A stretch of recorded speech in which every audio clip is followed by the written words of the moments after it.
Today we are going to show you how to replace the mainboard of control box. Before we start action, please prepare the tools: a flat screwdriver, 2 Phillips screwdrivers of different size, a wrench and a pliers. Step 1. To unplug all the terminals and unscrew the frame from the box.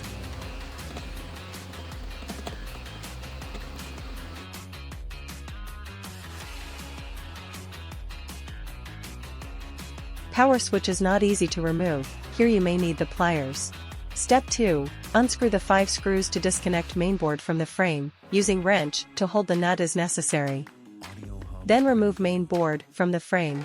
This piece of protection pad can be left as it is. Step 3. Replace a new mainboard, put back all the screws. Here you also need the wrench. Now we can put the frame back to control box. Connect all the terminals that you disconnected in step 1.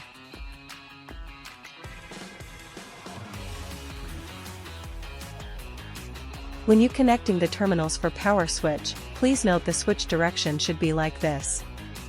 First connecting the 2 terminals from transformer to bottom 2 pins, then the 2 other terminals to the top pins. Tightening the 4 screws to fix the frame to control box. Step 4. Power on the control box. Now it's time to start basic settings, which you can refer to another video. Thanks for watching.